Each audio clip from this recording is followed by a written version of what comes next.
हाय दोस्तों, नमस्कार। आप सभी का यूट्यूब चैनल एजुकेशन गुरुजी पर बहुत बहुत स्वागत है। दोस्तों, आज हम मनोविज्ञान का पेपर नंबर 5 लेंगे। तो दोस्तों, इसमें कुल 30 सवाल होंगे और इसकी जो आंसर की है वो मैं शाम को अपलोड कर दूंगा। उससे पहले दोस्तों, अगर अभी तक आपने इस चैनल को सब्सक्राइब नहीं किया है तो प्लीज़ जल्द से जल्द सब्सक्राइब कर लें। तो दोस्तों, पहला सवाल है, कार्यात्मकवादी संप्रदाय के जन्मदाता है। A William James, B McDougall, C Watson, D Freud. अगला सवाल है, पर्यावरण सिद्धांत के प्रेरण A Rousseau, B Herbert, C Rogers, D Watson. अगला सवाल है, निम्नलिखित में से कौन सा अंत्य निरीक्षण का सबसे गंभीर दोष है? ए सीमित क्षेत्र, बे आत्मनिष्ठा, से लचीलापन, दे सूक्ष्म दृष्टि। अगला सवाल है, शिक्षा मनोविज्ञान का ज्ञान शिक्षक के लिए आवश्यक है। ए मूल्यांकन प्रविधि को जानने के लिए, बे मौखिक समस्याओं के समाधान के लिए, से नवीन तकनीकी को जानने के लिए, दे शिक्षक को स्वयं समझने के लिए। अगला सवाल है दोस्तों, निम्न में से किसे अभिप्रेरणा की श्रेणी में नहीं रखेंगे? ए भूख, बे प्यास, से काम, दे टहलना। अगला सवाल है दोस्तों, जिसे सीखने में शरीर के क्रियात्मक अंगों की भूमिका स्वेदी अंगों से तुलनात्मक रूप से अधिक होती है, उसे कहा जाता है। ए शाब्दिक सीखना, बी गत्यात्मक सीखना, से संवेदी गत्यात्मक सीखना, दे इनमें से कुछ नहीं। अगला सवाल है दोस्तों, हम जो भी कुछ हैं उसका 9/10 भाग जन्मजात है तथा केवल 1/10 भाग ही अर्जित होता है। ये कथन किस मनोवैज्ञानिक का है? ए पार्कर, बे रूसो, से स्ट्रेंग, दे हॉल। अगला सवाल है दोस्तों, समायोजन की प्रक्रिया है। ए गतिशील, बे स्थिर, से स्थानापन्न, दे कोई नहीं। अगला सवाल है दोस्तों, बालक के सामाजिकरण का प्रथम घटक है। ए विद्यालय, बे मित्र, से परिवार, दे शिक्षक। अगला सवाल है दोस्तों, वांछित व्यक्तित्व होता है। ए अंतर्मुखी, बे बहिर्मुखी, से संवेगी स्थिर, दे मनस्तापी। अगला सवाल है दोस्तों, अमूर्त चिंतन की अवस्था है। ए जन्म से 2 वर्ष, बे 2 से 7 वर्ष, से 7 से 11 वर्ष और दे 12 वर्ष के बाद में। अगला सवाल है दोस्तों, कक्षा कक्ष में अधिगम करने का महत्वपूर्ण नियम है। ए अभ्यास का नियम, बे रटने का नियम, से उपस्थिति का नियम, दे पाठ्य पुस्तक की नकल करने का नियम। अगला सवाल है दोस्तों, बुद्धि लब्धि का सूत्र है। ए बुद्धि लब्धि बराबर मानसिक आयु बट्टा वास्तविक आयु गुणा 100, बे बुद्धि लब्धि बराबर मानसिक आयु गुणा वास्तविक आयु बट्टा 100, से बुद्धि लब्धि बराबर 100 बट्टा मानसिक आयु गुणा वास्तविक आयु, और दे बुद्धि लब्धि बराबर वास्तविक आयु बट्टा मानसिक आयु गुणा 100। अगला सवाल है दोस्तों, मानव विकास एक निरंतर चलने वाली प्रक्रिया है।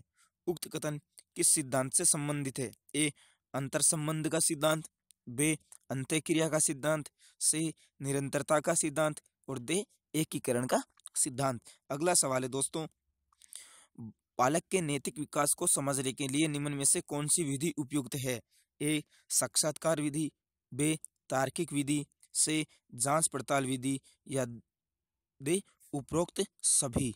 अगला सवाल है दोस्तों, एक कक्षा अध्यापक द्वारा अपनी कक्षा के छात्रों का बुद्धि परीक्षण करने पर ज्ञात होता है कि राम और श्याम की बुद्धि लब्धि 130 से अधिक है। तो राम और श्याम है। ए प्रतिभाशाली बालक, बे सामान्य छात्र, से मानसिक रूप से पिछड़े छात्र, दे कुछ कह नहीं सकते। अगला सवाल है, चयन प्रकार के सभी प्रश्न होते हैं। ए वस्तुनिष्ठ, बे लघु उत्तरीय, से अति लघु उत्तरीय, दे निबंधात्मक। अगला सवाल है 18, शिक्षक होने के नाते आप विशेष आवश्यकता वाले बच्चों की शिक्षा कैसे उपलब्ध कराएंगे? ए सामान्य बच्चों के साथ, बे विशेष विद्यालयों में, से विशेष विद्यालयों में विशेष बच्चों के लिए विकसित पद्धतियों के द्वारा, दे उपरोक्त में से कोई नहीं। अगला सवाल है दोस्तों, एक छात्र जो हमेशा नई नई जानकारियों के लिए स्रोतों की खोज करता रहता है, वह शिक्षकों व सहपाठियों से तर्क वितर्क करता रहता है होता है। ये समस्यात्मक बालक, बे औसत बालक, से प्रतिभाशाली बालक, और दे हठी बालक। अगला सवाल है दोस्तों, निम्नलिखित में से कौन सा कारक मंद बुद्धि बालकों के लिए आवश्यक नहीं है? ए सीखने की मंद गति, बे शारीरिक दोष, से अमूर्त चिंतन का अभाव, और दे मौलिकता। अगला सवाल है दोस्तों, सतत एवं व्यापक मूल्यांकन का प्रमुख उद्देश्य है। ए गुणात्मक, बे निदानात्मक, से परिणात्मक या दे उपरोक्त सभी। अगला सवाल है दोस्तों, सुखद अनुभव से संबंध मजबूत होते हैं और दुखात्मक प्रभाव से कमजोर होते हैं। उक्त नियम कहलाता है। ए अभ्यास का नियम, बे उपयोग का नियम, से प्रभाव का नियम या दे उपरोक्त सभी। अगला सवाल है दोस्तों, व्यक्तिगत बुद्धि परीक्षण हेतु ड्राइंग एजेंट टेस्ट किस आयु वर्ग के बच्चों के लिए था? ए 10 वर्ष और इससे बड़े सामान्य बालकों के लिए, बे मंदबुद्धि बालकों के लिए, से असामान्य बालकों के लिए या दे कोई नहीं। अगला सवाल है दोस्तों, शिक्षा का शाब्दिक अर्थ है।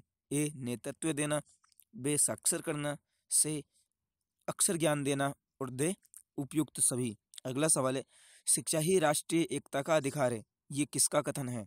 ए महात्मा गांधी का, बे पंडित जवाहरलाल नेहरू का, से डॉक्टर एस राधाकृष्णन का या दे डॉक्टर भीमराव अंबेडकर का। अगला सवाल है, प्रतिभाशाली बालकों में किस अवस्था के लक्षण शीघ्र दिखाई देते हैं? ए बाल्य अवस्था, बे युवा अवस्था, से किशोरावस्था या दे ए निश्चित। अगला सवाल है, जुंग के अनुसार व्यक्तित्व का प्रकार नहीं है। ए बहिर्मुखी, बे अंतर्मुखी, से शून्यमुखी या दे इनमें से कोई नहीं। अगला सवाल है, निम्न में से वस्तुनिष्ठ विधि से संबंधित नहीं है।